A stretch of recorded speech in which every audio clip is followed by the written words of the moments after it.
Whenever I was bored in Osu and didn't really feel like playing the game, I often found myself messing around with the editor. If some of you didn't know, Osu contains a beatmap editing tool that allows one to place notes in time with a song. When I first discovered this feature, I was mesmerized. This tool was a playground for people to have fun and show their creativity to the world. But after a while, I was dead wrong. As someone who found Osu all by themselves, the resources that I had available to learn the game were far and few between. To paint you a picture of my foreignness to the game, I used to go onto the Osu website and play the recommended star rating maps. Yeah, I was that pathetic. So when I began to try out the editor, being lost would be a dramatic understatement. Like anyone else, I decided to head to YouTube to see what advice I could pick up. Some helpful videos included those from Frenzy and Pishyfat. Although having good intentions, these videos didn't really go too far in depth. Around 2 hours later, and I was ready to place my first object.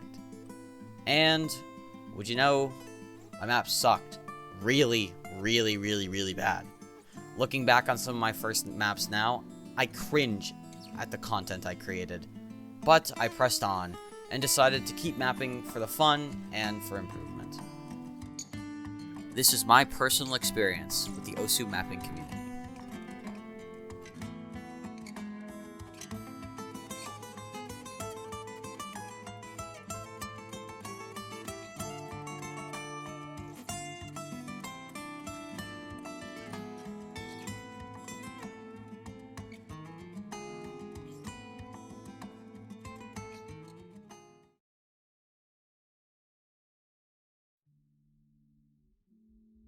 The YouTube videos made timing maps look so easy. I mean, come on.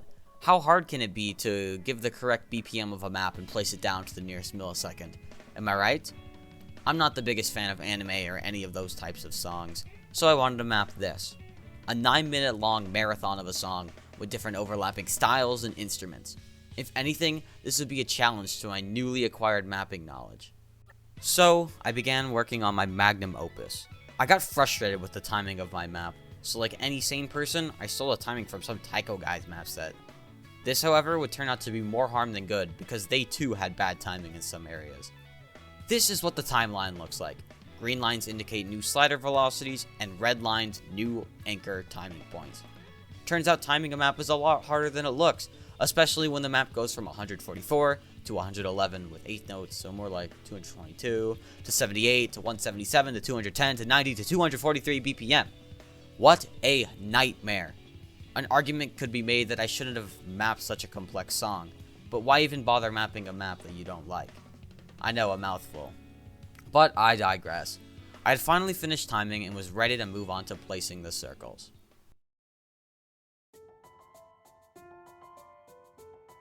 After over 14 hours of work, I had finally finished my first iteration of the map.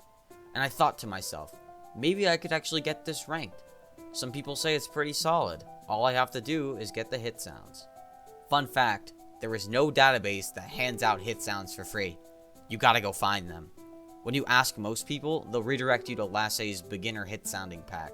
Sure, it's good if you like TV-sized anime openings, but I don't think my map really fits that criteria. After destroying several skins looking for hit sounds, I finally found some that were alright. Not too great, but good enough to get the job done. Pishyfat's videos on hit sounds only gave a general blanket statement on how they could be applied, so it's up to me as the beat mapper to figure out the rest. I absolutely dreaded hit sounding.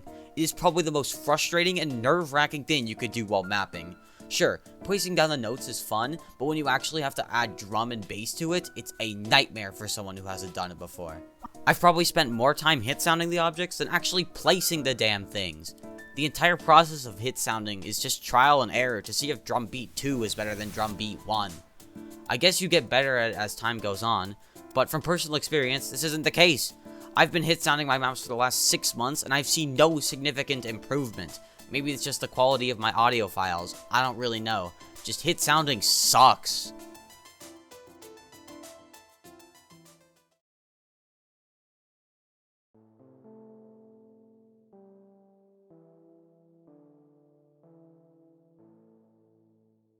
Modding and the forums have to be the worst part of the entire mapping experience. You search day and night through the forums for people that want to help you with your beat map, until you realize you either get ignored, or they question you on why the HP drain of your map is 4.3. No joke, someone legit did that. There is an invisible double standard in the mapping community when it comes to mods for unknown mappers. If you don't know what mods are, they are modifications or critiques that others can suggest to your map. Someone new to mapping might find themselves in a position like this. If you don't have enough mods, then you're inexperienced and you should ask for more. If you have too many mods, then your map is clearly bad and you should start over again. So which one is it? Apparently, it's both. You need to find the Goldilocks zone between too much and not enough in order to prove that your map is good. This is one of many examples on why the modding process is inherently flawed. It takes established mappers less than 10 mods to get a map approved, while new mappers who get hundreds of mods realize they've wasted their time. I understand established mappers make better quality maps from the get-go, but come on. Fewer than 10? It's kind of absurd.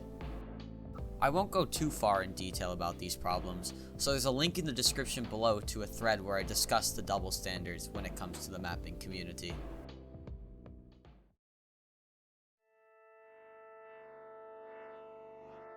Lastly, we have beatmap nominators and the dumpster fire known as ranking a map. Trying to find a BN is like finding a needle in a haystack, except the haystack is the size of California and the needle is 2 nanometers in length. Okay, I was being a bit hyperbolic there. The size of the haystack is more similar to New Jersey. Finding a BN for generic anime TV size jump 1-2 Sotarks maps isn't the worst thing in the world, but when you try to get your 8-bit heavy metal songs noticed, good luck. My genre of mapping is way out in left field, and it's nearly impossible to find a BN that will take my maps into consideration. Also, a lot of people don't know that each and every BN has an entire essay you must read before submitting your beat maps. If it doesn't match their preferences, good luck. You better pray to God that they pick you, or you're back into limbo. I believe BNs are trying to actually make this process a bit easier and more streamlined. But just like communism, it works on paper, fails on application.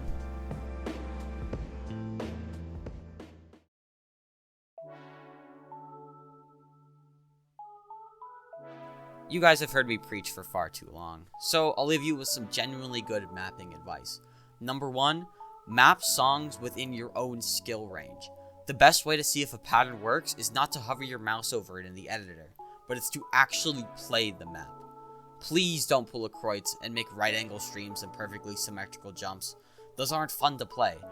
A good rule of thumb is if you can't get an A rank on your map, consider making it easier or adding a different diff. Number 2, do not turn off note stacking. Ever. Please. I get it, the aesthetics of a map are cool, but prioritizing gameplay over looks lets more people play your map in the long term. If more people play your map in multis and share it with their friends, it's more likely to get picked up by a BN and evaluated for ranked.